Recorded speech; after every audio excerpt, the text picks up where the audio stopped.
Okay, we now welcome on to the show Dr Anthony Dillon from the Australian Catholic University. Dr Anthony Dillon, welcome to the show. All right, so you are one of the stars of the IPA's Race Has No Place video, which we came out with Jacinta Price, Lorraine Finlay, and Senator James McGrath. People, if you haven't seen it already, it's on all of our websites, on all of our social medias as well. So we'll start with Indigenous recognition. So what were your central objections to it? Okay.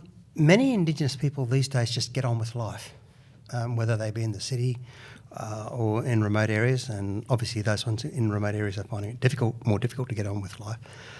But many of them aren't after recognition. I mean, they already feel secure within themselves who they are.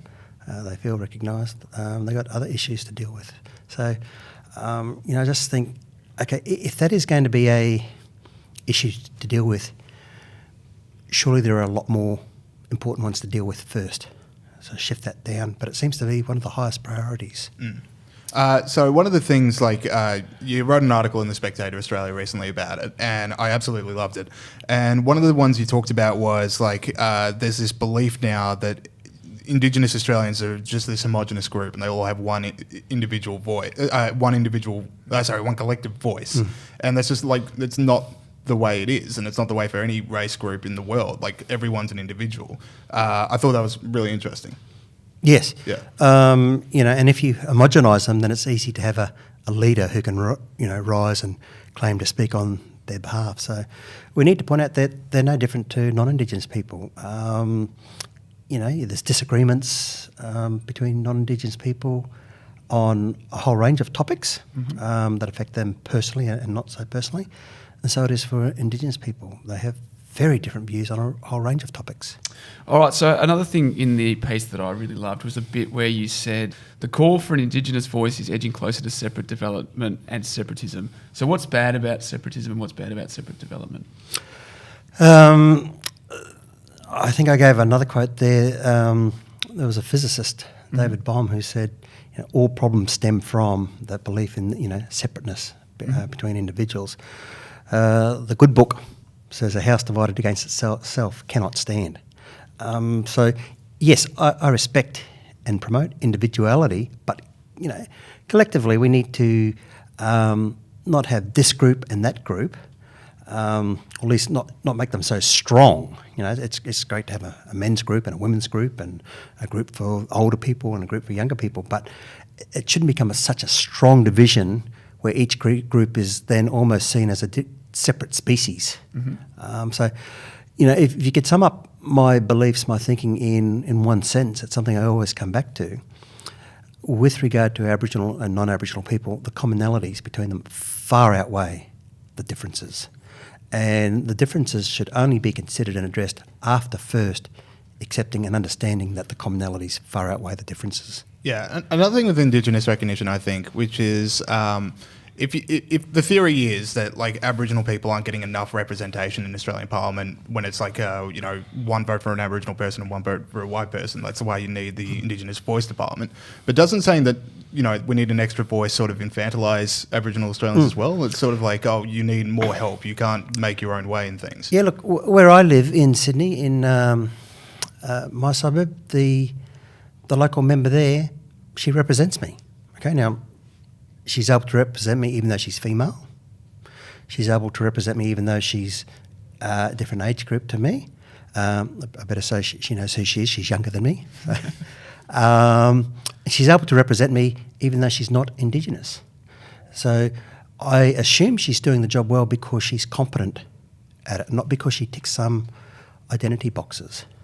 Right, and with the Race Has No Place video, now that bounced all around the country. It was very popular. It was a great video. As James said, you were one of the stars of the show. So as a response to that, we had Ken Wyatt, the Indigenous Minister, say that we're engaging in bigotry, as in the IPA, for making that video. How did that make you feel as an Indigenous person putting your point of view about this thing, the Indigenous Minister saying that? Yeah, no, look, it wasn't bigotry, and I admire Ken. And this is a great example of where Ken has a different view to me. We both have Indigenous ancestry, and we're disagreeing. But I admire the guy greatly, and so all I can say is, Ken, I disagree with you on that matter. But I'm sure he and I are in greater agreement on the more important issues. But no, it wasn't bigotry or racist or anything. Yeah, so that's the thing about this debate is that like Ken Wyatt is a great guy and he's doing a lot of great work for Aboriginal Australians. Yeah, But then, and when people always say, "Oh, he's a great Indigenous man," how about he's just a great man? Yeah, exactly. I mean, he used to be a teacher. He's been in the dirt. Great bloke. yeah, and then this debate comes along and suddenly one side is bigots. So it just feels like there's a level of respect that we're losing when this debate gets so toxic. Look, I think what might happen is it is so easy for a video like that, which was basically sound, good message, that it does get picked up by some idiots. You get some idiots who will then run with it and distort it. Yeah. And they could give it a bad name, but the actual video, the content itself, was fine. Now, another piece of your piece, which I loved, was the bit when you talked about there's a lot of Indigenous people in this country that are actually thriving, and they managed to do that without a voice. Maybe we should look to how those people did that to help other Indigenous people that aren't thriving. So, how are Indigenous people thriving, and why are they thriving, and what should we take from that? Okay. Very simply, there's three things that come to mind. The obvious ones, okay? Employment. Yep. So they're in places where there is employment opportunities. Education. So the kids are being educated. And third, this is so typical of my case too, great role models. So I had great Indigenous role models in my family. And so for all those who are, and there's always exceptions, but generally speaking, those who are doing really well, they've got a job, they've been educated, and they've got great role models to look to. Why don't you tell us about a few of your role models? Yeah. Oh, okay. Just all my father's family. Mm-hmm. For example, my father himself, Australia's first Aboriginal police officer. Not a title that he played up greatly, but it is what it is. And and you can check it out, but his achievements in the Queensland Police Force are amazing. Other people like Bess Price, again, another person at the front line who tells it how it is. And then there's just many other quiet achievers, like particularly in my father's family, my uncles and aunties and my grandparents, especially my grandmother, just, a full-blooded Aboriginal woman. I know that is not an offensive term to those who want to take offence at it. Just the calmest woman you could ever meet. Just a very calm, simple, loving, caring person.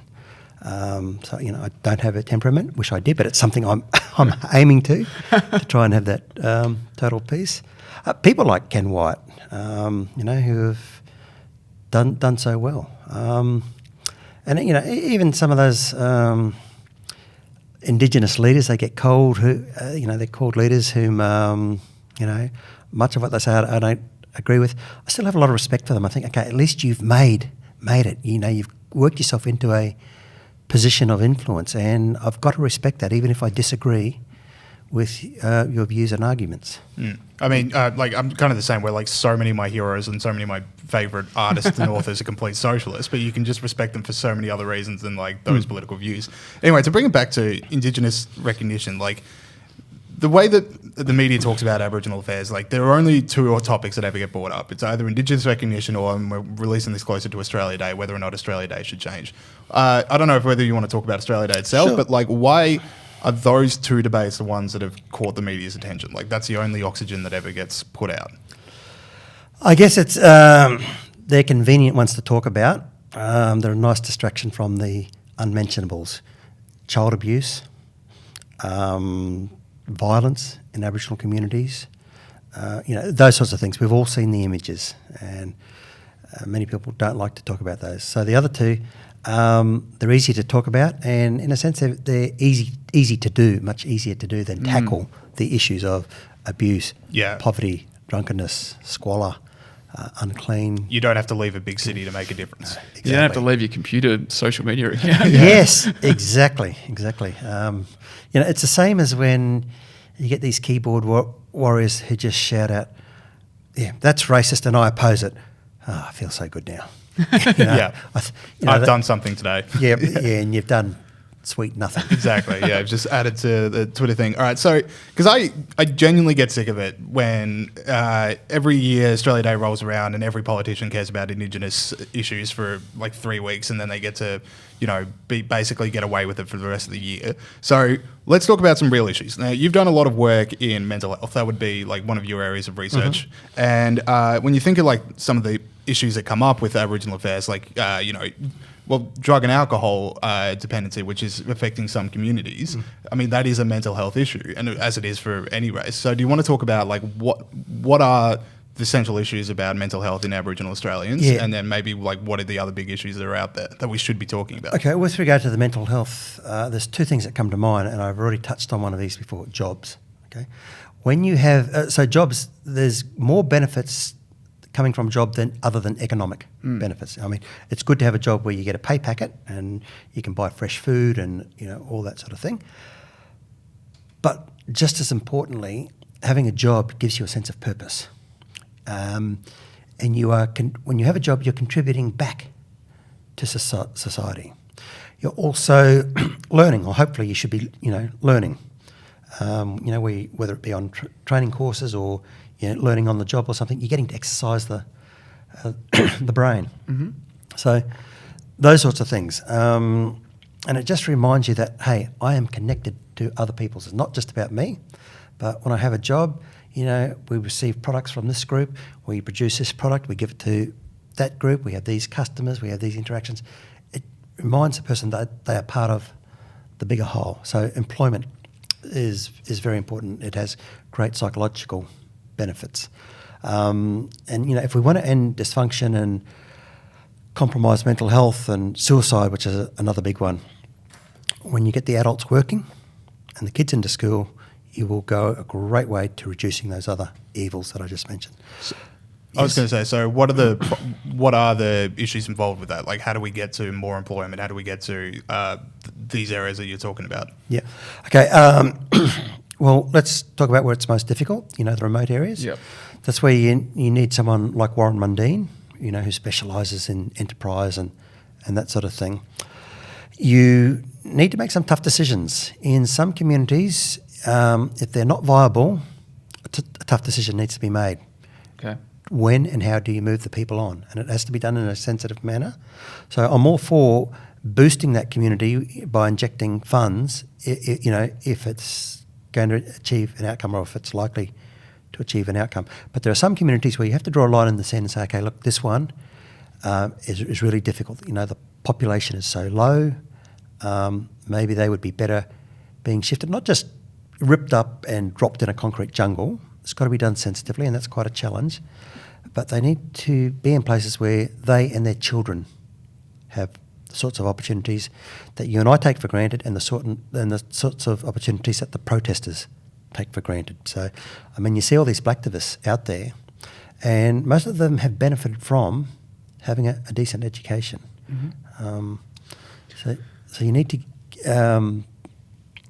address those people that are living in the remote areas. You need to deal with cultural protocols. So where you have Indigenous people, where you still have that culture of I've got to share with my family, for many of those people, they think, what's the sense in getting a job if my family are only going to come round and expect their share? So it's a disincentive. I'm glad you mentioned that because, when I was 15 or 16 or something, we went on a school trip to the Northern Territory, and I went to one of the schools that were being set up because our school was sponsoring them. It was in a rural community, and people were going to school. And I just remember sitting in a classroom of 16-year-old, rural Indigenous kids who were still being taught the 6 times table through AFL scores, and I thought, good way to learn. Yeah, but that's the gap. You're 16, you're getting taught the 6 times tables, and I'm on a school trip to the Northern Territory. I just really remember thinking, these are the opportunities that you get when you live in a big city that these kids will never be able to get, and that is a gap that's going to be so hard for them to overcome. Yeah, and look, again, living in a big city, I'm not saying that is the answer to everything, but living in a place where going to school is seen as normal, watching parents work is also seen as normal, will go a long way to helping these kids. So coming back to mental health, there was a second point I wanted to make And that is, again, I've touched on it before, that connectedness with other people. So Aboriginal people need to stop seeing their lives solely in terms of their Aboriginality, okay? I look at myself. I'm male, I'm Queenslander, Brisbane Broncos supporter. Yeah, born in the 60s.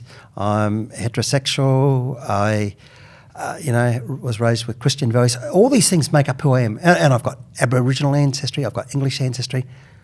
They all make up who I am, but not one of those things is everything. My life does not revolve around any one of those things. And for far too long, Aboriginal status has been elevated so high that your life begins and ends with being Aboriginal. And when you view life through that lens of, Aboriginal, not Aboriginal, separation can't help but be formed. So, yeah, be proud of your Aboriginality to the same degree that you're proud of your maleness and femaleness and that you live in Queensland or you live in New South Wales or whatever. But see the commonalities between people and just relate to people as equals. Treat others as you treat yourself, because the reality is your neighbour really is yourself. That's All right, right. I have one more question, and that is, so this is mainly for people who are watching on YouTube rather than listening, but Anthony's come in a Brisbane Broncos jersey, and I'm very glad that I'm not the only person that's ever worn a sports jersey on this program. I wore a Denver Nuggets jersey on the first day of the NBA season, so I don't know if you want to spend the last minute maybe trashing a rival or picking up the Brisbane Broncos season. No, I'll leave that to the experts. Dr. Anthony Dillon, thank you for joining us on the show. Thank you. Thank you very much.